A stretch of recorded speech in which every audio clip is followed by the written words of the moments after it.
சமகால விந்தை செய்திகள் பாகம் 98.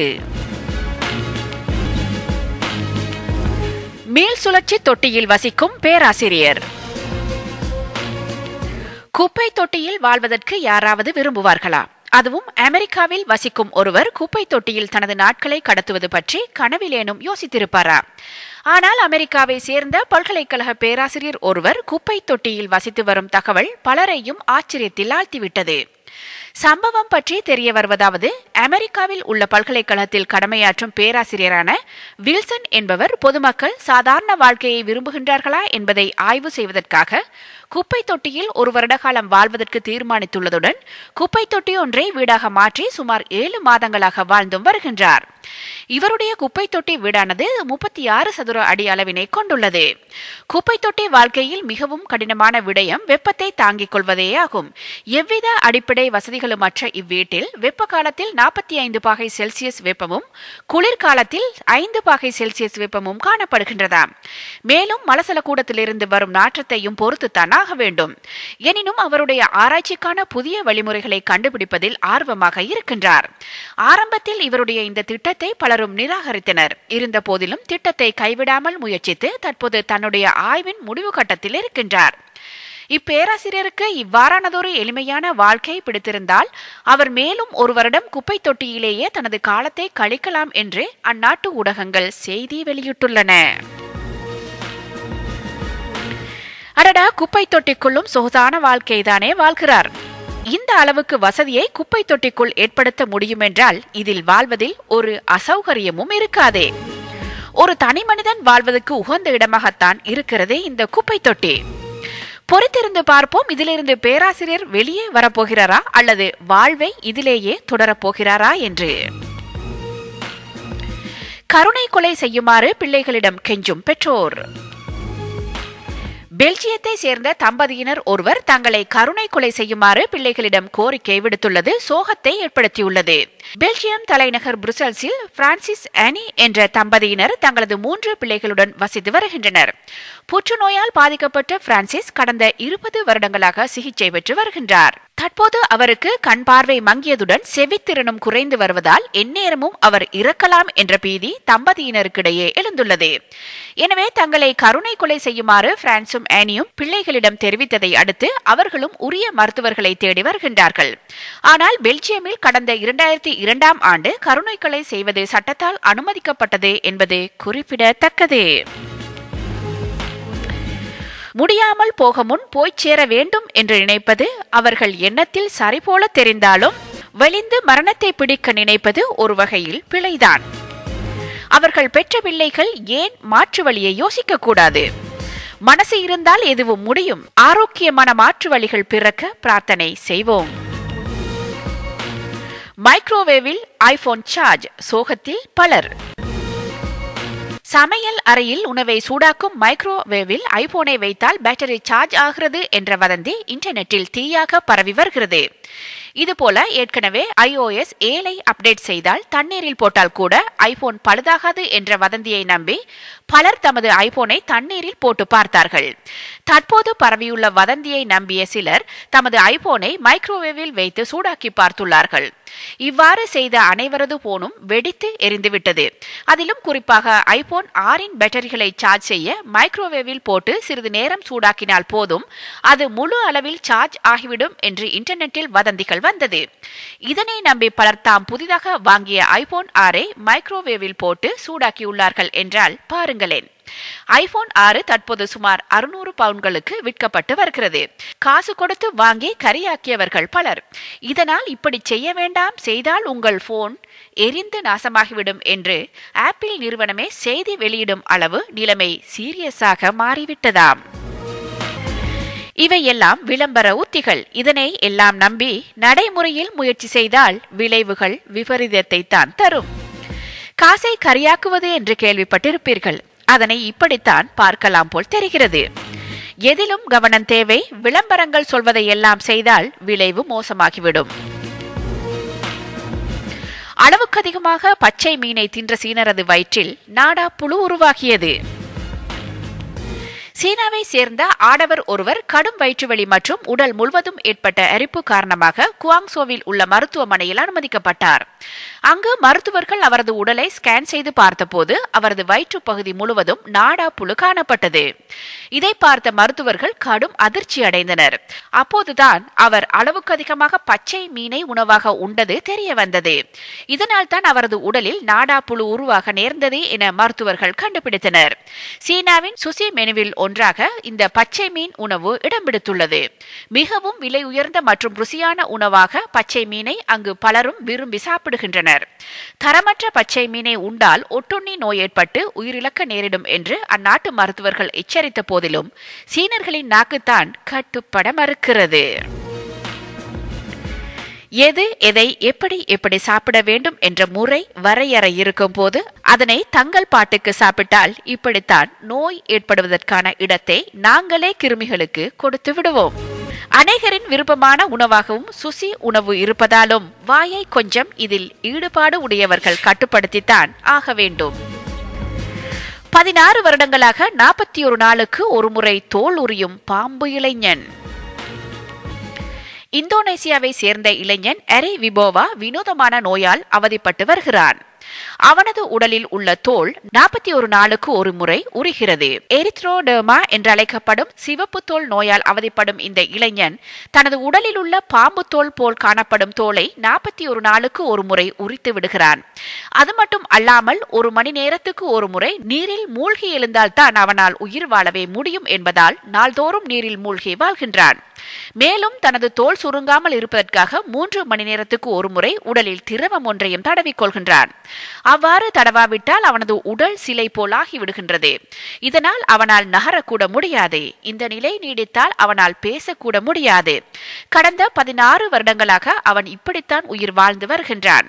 அவனுக்கு ஏற்பட்டுள்ள வினோதமான நோய் குறித்து புகைப்படக்காரரான நுர்ச்சொலிஸ் அன்ஹெரி லுபிஸ் ஆவணப்படம் எடுத்துள்ளார்.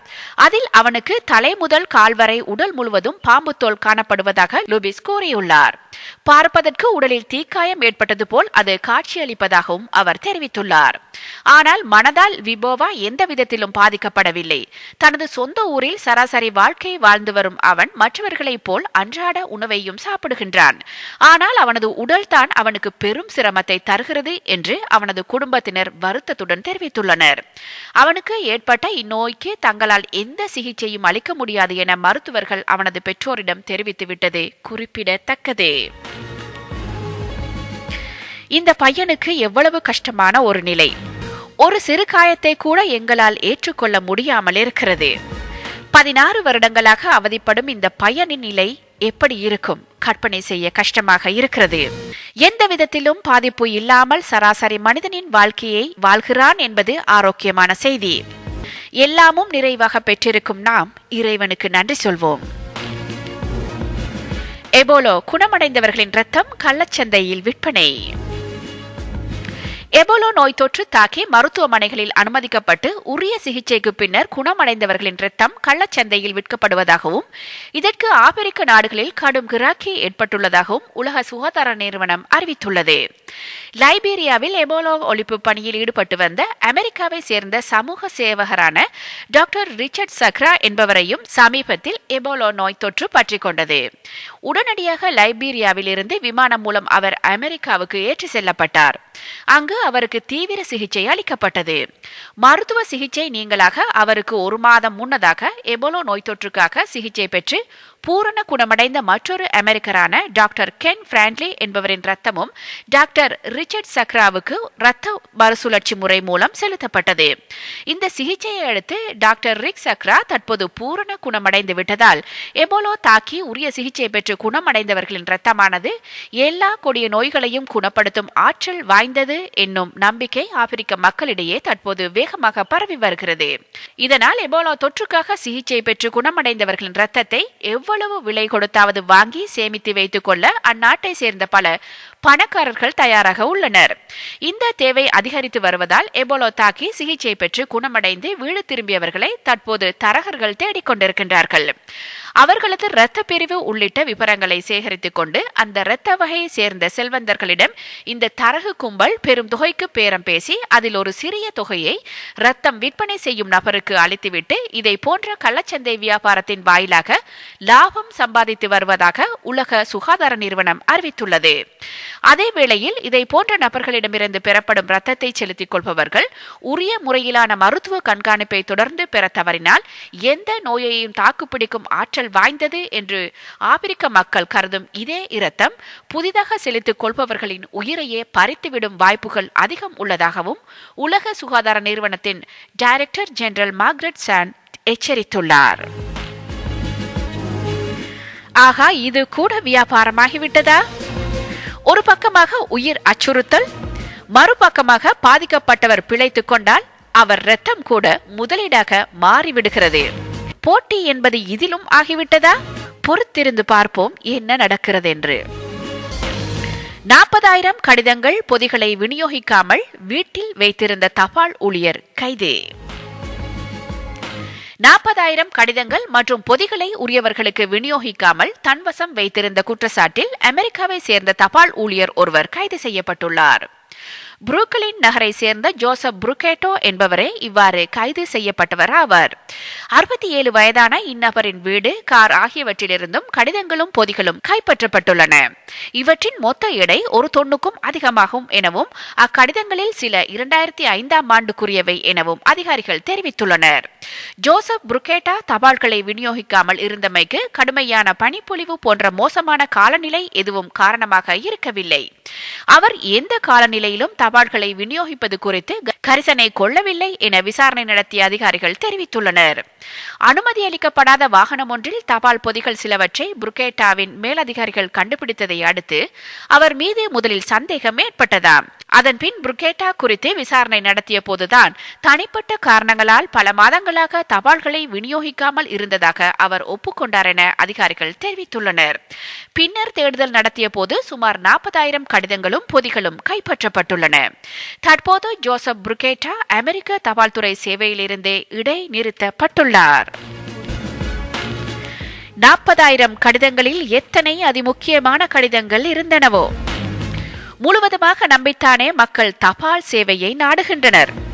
இவரை போன்றவர்கள் இப்படி செய்தால் எப்படி? பொறுப்பான ஒரு பணி இப்படி கரிசனை இல்லாமல் கடிதங்களை சேர்த்து வைத்த இவருக்கு சேவை இடைநிறுத்தம் மட்டும் போதுமான தண்டனையா? என்னை கேட்டால் கால வரையின்றி உள்ளே வைக்கச் சொல்வேன். அவ்வளவு பெரிய தவறு செய்திருக்கிறார். எத்தனை பேர் அவதிப்பட்டிருப்பார்கள். பிச்சை எடுத்த பணத்தில் 5 நட்சத்திர ஹோட்டல்களில் உணவுண்ணும் சீன பிச்சைக்காரர்கள். வாழ்க்கையை நடத்த வேறு வழியில்லாமல் பிச்சை எடுப்பவர்கள் பலர் இருக்கும் நிலையில் வேறு பலர் இலகுவாக பணம் சம்பாதிப்பதற்கான வழியாக மக்களை ஏமாற்றி பிச்சை எடுப்பது குறித்த தகவல்கள் பல நாடுகளில் இருந்து வெளியாவதுண்டு. சீனாவை சேர்ந்த புகைப்பட கலைஞர் ஒருவர் பிச்சை எடுத்த பணத்தில் உல்லாச வாழ்க்கை வாழும் நபர்கள் பற்றிய தகவல்களை புகைப்பட ஆதாரங்களுடன் வெளியிட்டுள்ளார். இந்த தொழிற்சார் பிச்சைக்காரர்கள் வீதிகளில் பிச்சை எடுப்பதுடன் பின்னர் வேறு ஆடை அலங்காரங்களுடன் ஆடம்பர உணவகங்களில் உணவு உட்கொள்வது மற்றும் விலை உயர்ந்த பொருட்களை விற்பனை செய்யும் ஷாப்பிங் சென்டர்களில் பொருட்களை கொள்வனவு செய்வதாகவும் குய் குவாங்குவா எனும் இப்புகைப்பட கலைஞர் படம் பிடித்துள்ளார். சீனாவின் சென்ஹோ நகரில் ஒரு வார காலம் பிச்சைக்காரர்கள் பலரை பின்தொடர்ந்து இப்புகைப்படங்களை பிடித்துள்ளார் குவாங்குவா. காலை உணவாக ஆடம்பர உணவு விடுதியொன்றில் ஹம்பர்கர் உட்கொள்ளும் குடும்பம் ஒன்று பகல் உணவாக இறைச்சி பியர் உட்கொள்வதையும் இரவில் 5 நட்சத்திர ஹோட்டலில் உணவு உட்கொள்வதையும் குய் குவாங்குவா படம் பிடித்துள்ளார். பிச்சைக்காரர்கள் சிலர் நாளாந்தம் 2000 சீன யுவான்கள் திரட்டிக் கொள்வதாகவும் சிரேஷ்ட பிச்சைக்காரர்கள் 3000 யுவான்கள் திரட்டிக் கொள்வதாகவும் குய் குவாங்குவா தெரிவித்துள்ளார். யாசகம் என்பது ஆடாமல் அசையாமல் அனுதாப அலை மூலம் பணம் சம்பாதிக்கும் இலகு வழி. கூசாமல் கையேந்தி சம்பாதித்து ஆடம்பர வாழ்க்கையை வாழ்பவர்கள் தான் அதிகம் பேர். சீன மக்கள் அதற்கு சளைத்தவர்கள் அல்லர் என்பதை சீன பிச்சைக்காரர்களும் நிரூபித்து இருக்கிறார்கள். ஏன் பிரித்தானியர் ஒருவரும் யாசகம் பெற்று வீடு வாங்கிய செய்தி விந்தை செய்தியில் கேட்டீர்கள் தானே. தங்கத்தின் மீது வாடிக்கையாளர்களுக்கான நடை பாதை. சீனாவில் உள்ள வர்த்தக நிலையம் ஒன்றில் வாடிக்கையாளர்கள் நடந்து செல்வதற்கான பாதையை தங்க கட்டிகளின் மீது அமைத்துள்ளது. ஹூபே மாகாணத்தின் ஈச்சாங் நகரில் உள்ள சூப்பர் மார்க்கெட் ஒன்றிலேயே இவ்வாறு தங்கத்தின் மீது நடைபாதை அமைக்கப்பட்டுள்ளது. நடைபாதையில் கண்ணாடிகள் பொருத்தப்பட்டுள்ளன. அக்கண்ணாடிகளின் கீழே 24 கேரட் தங்க கட்டிகள் வைக்கப்பட்டுள்ளன. சுமார் 600 தங்க கட்டிகள் இக்கண்ணாடியின் கீழ் உள்ளன. அத்தங்க கட்டிகள் தலா 2.2 இராத்தல் எடை கொண்டவை என தெரிவிக்கப்படுகின்றது. இவ்வர்த்தக நிலையத்தின் 18வது ஆண்டு நிறைவை கொண்டாடும் வகையில் இந்த தங்க நடைபாதை அமைக்கப்பட்டுள்ளதாம். தங்கத்தின் மீது நடந்து செல்வதற்காக பெரும் எண்ணிக்கையான மக்கள் அந்த வர்த்தக நிலையத்துக்கு செல்கின்றனராம். அடடா, இப்படியுமா? தங்கத்தின் மீது நடப்பதற்கு எல்லோரும் ஆசைப்படுவார்கள் தான். ஆனாலும் கவனம் சிதையாமல் நடப்பதுதான் வேலை. சீனர்கள் எப்படித்தான் இப்படியெல்லாம் யோசிக்கிறார்களோ தெரியவில்லை. ஆனாலும் இந்த செய்தி கண்களுக்கு குளிர்ச்சிதான். இந்த செய்தியோடு சமகால விந்தை செய்திகள் நிறைவுக்கு வருகின்றன. மீண்டும் அடுத்த வாரத்தில் விந்தை செய்திகளோடு சந்திப்போம்.